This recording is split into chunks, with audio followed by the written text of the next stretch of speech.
Welcome. This is the weekend edition. My name's D7 here at Grok Trade.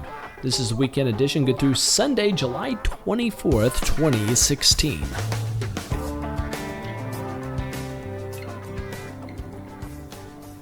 On Friday, the markets go bullish. You have banks up 1.22%, doing very well. Financials up 0.6%, which is more than all the major indices other than small caps. Small caps up 0.7%. So nice bullish end to the week. US dollar up a fraction and crude oil down a fraction. Gold and silver down more than 1%. VIX dropping more than 2%. The VIX index off by 5.6%. And here we are looking at the markets as a whole. For you guys that want to get out of this video quickly and just want the latest, here it is. Markets continue higher, and we are in dire need of a short-term pullback. And if you go to groktrade.com, you can get the brand new 101 courses. They are the updated courses on trading tutorials. They are free. Use them. And if you want to, I'm going to hit refresh here. You're going to see this to supercharge your trading. If you want to learn about our mentoring, click here. For all you other traders out there that have a little more time, let's get into the specifics. The S&P daily chart. We went higher, higher, higher, higher. Sideways base, but a slight incline. You'll notice I drew another line coming up here. We're still at resistance, but we're staying at this level. As long as we stay above the moving averages, this has a decent chance of popping higher. Now, why I'm talking about the S&P, I want to look at the S&P weekly. The S&P weekly, up, up, up, up, up. We continue higher. And if you really blow this up, look at it, we have a higher high for the week. Not by much, but we do. The candlesticks, I want you to take special note of this. We have a large white candlestick, a large one but smaller, even smaller, and even smaller. This is a slowing of momentum to the upside. This is being poised. I mean, we have a big time chance of a pullback happening fairly soon, but it should happen in the next couple weeks. If we look at the weekly, we also need to look at the monthly. The monthly chart, we're at the tail end of the month, but we have a sizable run to the upside. Spiders are making an all-time record high, looking very, very strong. The month, though, the volume has just been minuscule on this pop to the upside. We've been up several bars in a row on the monthly. We're pretty extended here. We are looking for a top to be put in, and we think that that short-term pullback is going to happen fairly soon. I want to also take a look at the NASDAQ. If I go to the NASDAQ, I'm going to pull up the daily chart first. You can see we go higher, higher, higher, higher, higher, higher, and we're kind of slowing down here. I think that the pullback is going to happen. We're just very extended. Volume, very light. Not a lot of activity up here at these new record highs. Not for the NASDAQ. The NASDAQ, we're not seeing record highs. If you go, let me show you a weekly chart on the NASDAQ. Here are the Qs. Record highs for the NASDAQ was back here in the last part of 2015. Here we run up, up, up, up, up, up. We're approaching some major resistance areas soon on the weekly chart on the NASDAQ. Qs had a nice run, but it's looking like we're going to be slowing down in the next week or two. Monthly chart. Monthly chart on the NASDAQ. Up, up, up, hit resistance, drop, hit resistance, drop, support, support, support, support. You can see this red, white, red, white, red, white, red. The problem is we cannot launch itself off of this support line. If we go red again, I have a sneaky suspicion it's going to break through. So something that I am watching very closely. Again, this is a monthly chart on the NASDAQ. Small caps, which is very important to me. This is the monthly chart on the NASDAQ, or the small caps, Russell's 2000. We go higher, higher, higher, higher, blast through resistance, boom, boom, boom, boom, higher, higher, above all major moving averages. Nice extension up. Now the month isn't over with yet. We're at a big time area of resistance right here coming across. You can see that coming across right there. This area, we could retract back, retrace this area, and close bearish going into the close of this month. Let's look at a weekly chart on the small caps. Weekly, higher, higher, higher, higher. We're approaching big time area of resistance. I think you have a decent chance of going bullish or bearish going into next week. But if we do go bullish, I think it's going to be short-lived, meaning it could only last a week before we run into some big time resistance, and that's where we'll see selling pressure come in. The daily chart on the, let me do this. This is the, matter of fact, you know what? Let me go back, make sure I was looking at the NASDAQ. My last chart was the NASDAQ, sorry. This is small caps weekly chart. Didn't get all my charts flipped over here. So we go higher, higher, higher, higher. Oh, you know what? This reminds me. A couple people saying that my calls that I'm making, and we'll get to gold and silver, that I've not been right on some of them. And to be quite frank, I'm the only person out there in the world that I know of that makes calls like I do. I've been trading 18 years. I've been doing these trading videos since 2004. And nobody has been doing trading videos as long as I have, especially doing calls like I do publicly for everybody to see. I am on record calling the 2008 market crash, and I called the market top last year, and I've been very boisterous about that. Said don't expect to see that top anytime soon, and it took it a year to even hit that area again. I called a market top that lasted more than a year. That is rock solid in the trading world. Matter of fact, our trading mentor students, we have them do a 60% win ratio. We want that to be their minimum. That win-loss ratio is 60% in the win column, with a big reward to risk ratio equation that we put into that, which keeps us where if only we win 40% of our trades, we're making money. But we're hitting 60% plus. And if you're doing that, you're killing it. And I think most of you guys would agree that my calls that I make, and I've been doing this for your benefit, not mine, been adding these arrows. I don't know, I've been doing that, 2-3 months now. And that is just to show where I've been making these. So like, for example, here, this is the weekly. I called it a buy here, said a buy again. We go higher. Then I said sell. We did go lower. This one I said sell. We went lower a couple bars, and then we went higher again. And one of the critiques is that I'll remove it if I'm wrong. You'll notice this one, I was only right a couple bars before it reversed on me, and I didn't call a buy here.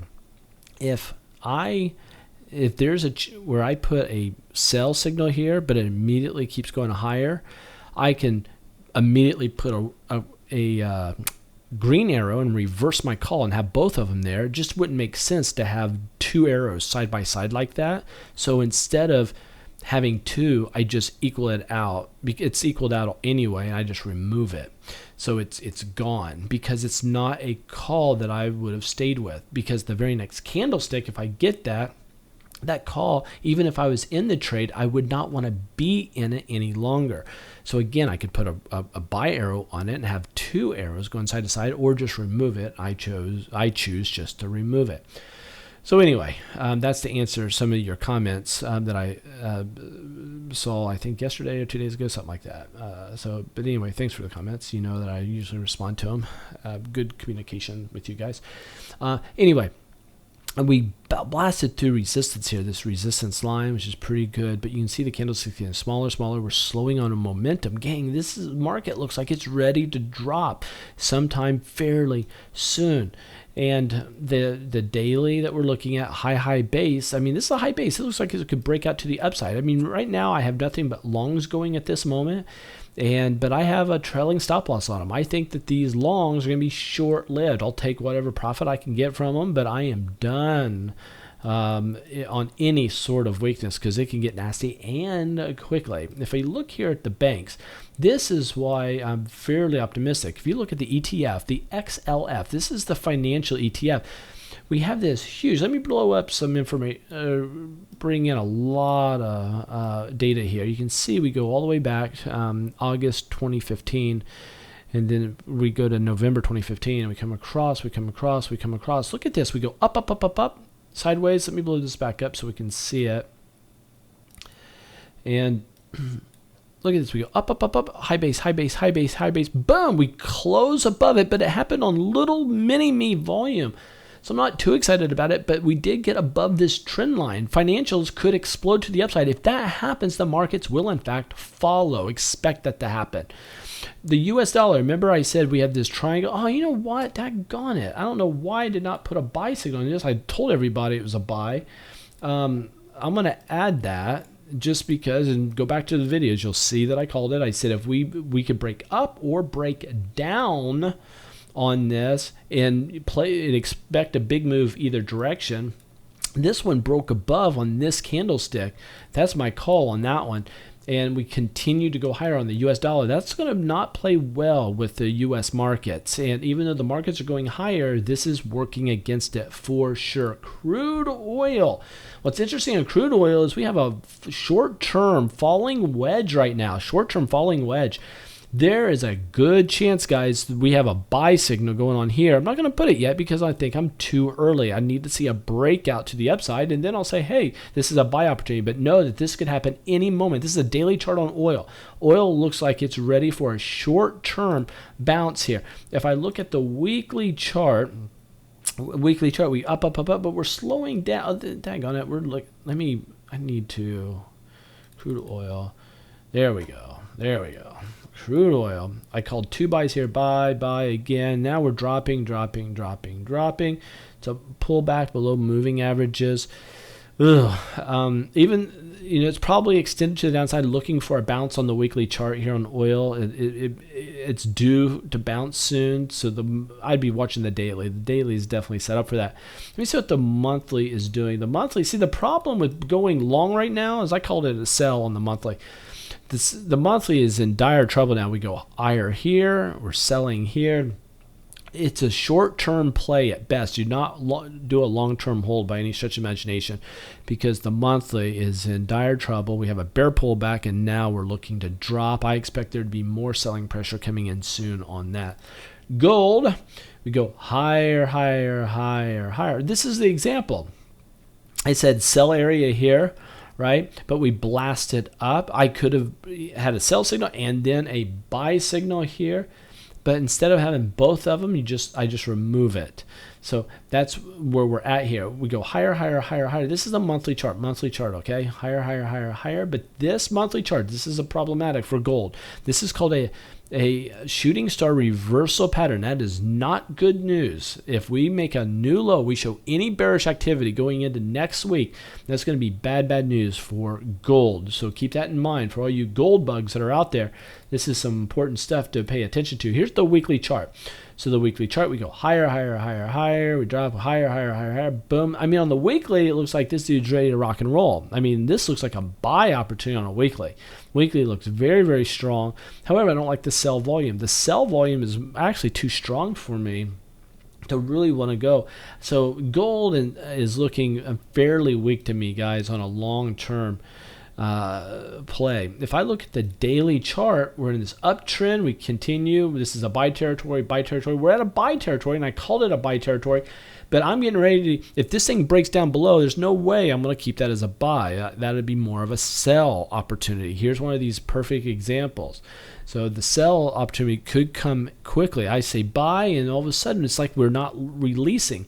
if I say buy, we should pop and run. Buy should be a pop and run. Here we popped and no run. It's stalled out. And this could be the beginning of the weakness for gold.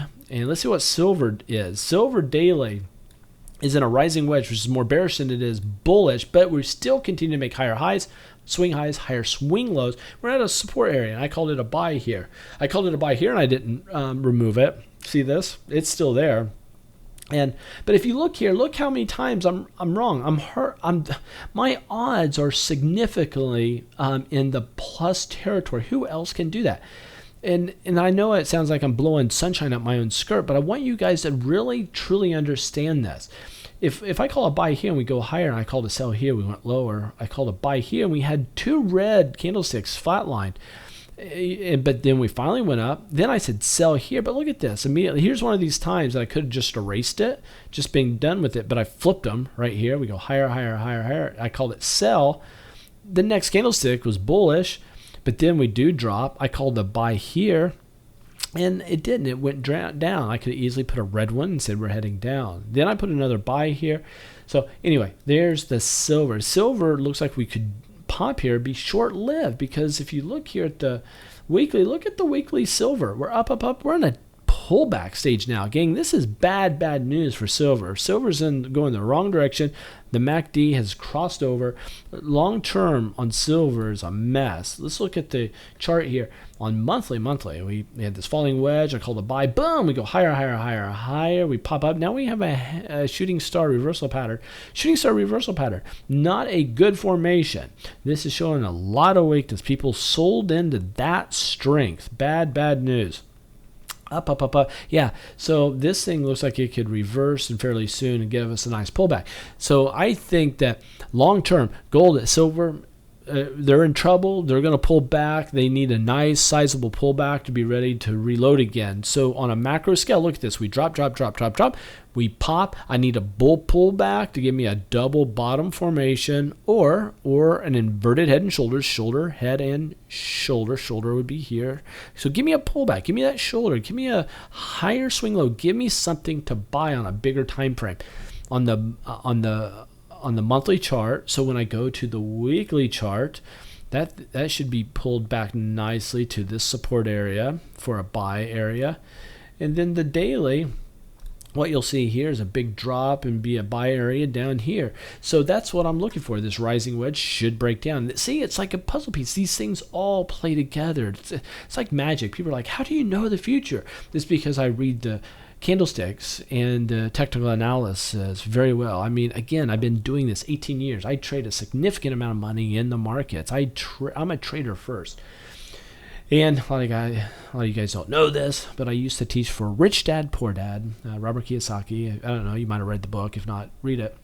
I was a teacher for them and teach me to trade option success. I was a trader first. Then when I became successful at that, they hired me, wanted me to teach for them. I started doing that. Started doing trading videos. It put my website #1 on Google for trading videos. And now I own a company and we teach all my tips, tricks, and secrets, what we do. And at Grok Trade, if you click on Trading Mentor, one thing, I'm a skeptic on stuff. So one thing that I like to do is read reviews. But what's better for me is show me reviews of videos so I could look at their face, I can see their eyes, I can really hear and see what they're saying. And I probably, at a fault, put too many of them on here. I think you'll just be... there's just so many. There's even some very candid ones that people weren't expecting to be on video of just talking about our mentorship. There's no way, and this is me here, and that's my golden microphone that I speak from. And you can see who I am. You can learn about the mentoring, but fill out this form, and we'll do a discovery call with you to find out if you would be a good match for what it is that we do. But we help people become full-time traders. There's somebody in our trading chat room that's now full-time trader. And kudos to you, Jack. I hear you're killing it. He's one of our students. He's been through our mentorship and now is a full-time trader. Carolina here is full-time trader. There's a number of full-time traders here, OC. that, yeah, it's all the secrets in mentoring. So there you have it. Whoops, I didn't mean to go to my Facebook page, but you can find me on Facebook, I guess, too. If you want to know more about mentoring, you can click here and learn about it. But anyway, there you have it. I'm rambling now. I do technical analysis. And if you like that and you like that we do it on a daily basis, like it. Catch you later.